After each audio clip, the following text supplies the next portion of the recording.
Thank you, Jenny. What I want to do today, because one looming question still really remains, is what are some of the ways that I go about implementing this into my practice? And we're going to focus on the MIPS track. The most common question that we get at NewMD is, are you guys MACRA or MIPS compliant or certified? And the short answer is yes. But does this answer really help you? Unfortunately, it does not, and it will require some work on your end. So let's go ahead and walk through this little by little. First thing, make sure you learn as much as possible, because it's going to be your responsibility to pick the measures and figure out how you are going to attest to these different measures. And like Jenny mentioned, make sure you evaluate your practice. See where you stand now. That will help you to figure out which measures you're going to choose. And in that, you also need to know what your reporting options are going to be, individual or group, or through your EHR, through claims.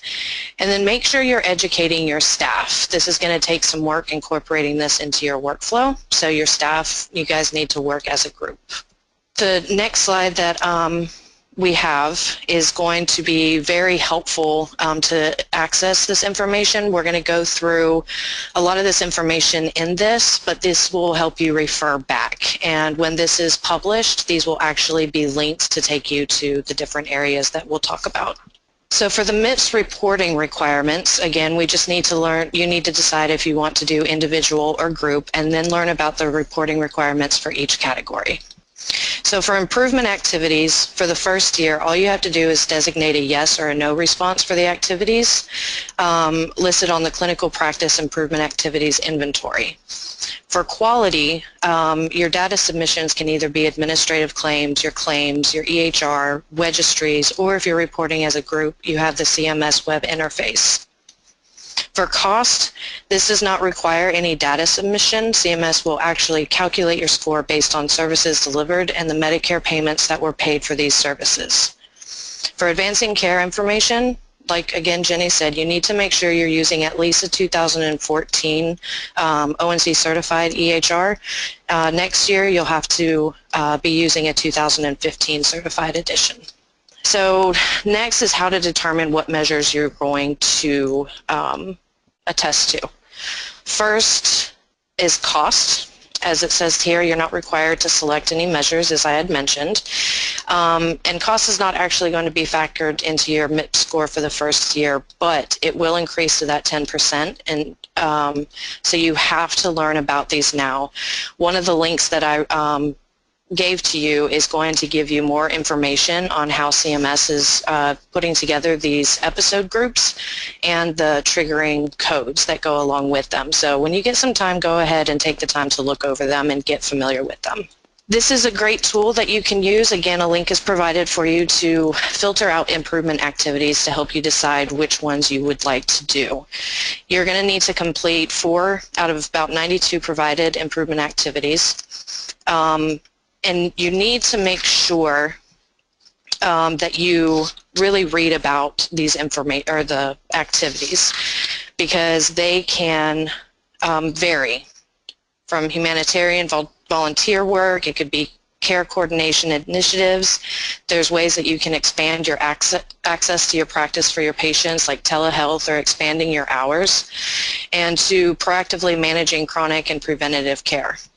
Once you select the measures, be sure you download your CSV file and keep it for your records.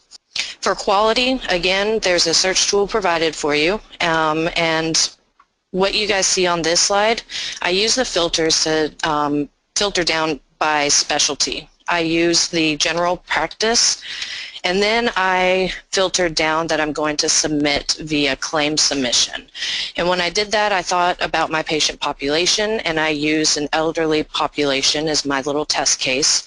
And over to the right, you can see that there are 6 measures that I picked that will meet the requirements, and it does have 1 outcome measure. So it's very easy to use. Just make sure you pick one that you know that you can do well in. And again, be sure you download your CSV for your records. One thing to remember with the quality as far as the reporting, if you report your measures via your EHR, you have to report on 50% of all of your patients. But if you report the measures via claims, you have to report on 50% of the Medicare Part B patients. And in 2018, the reported measures must have a minimum of 20 cases. In advancing care information, as said earlier, you need to make sure you have an ONC certified EHR. Without this, you run the risk of scoring 0 in this category. We already kind of saw an overview of the base score, and these base measures are listed here, which will require your certified EHR. The security risk analysis is something that you will have to do within your own practice. The e-prescribing, you have to have at least one prescription that has been queried from a drug formulary and sent electronically. And then the patient access, make sure that your patients have access to a patient portal where they can retrieve their medical information. And health information exchange is being able to send patient information between providers. This category in particular is going to be very important to know your HIPAA laws and how to protect yourself with that, and that is where Jason, our HIPAA expert, is going to come in and teach you all about that. So Jason, welcome aboard.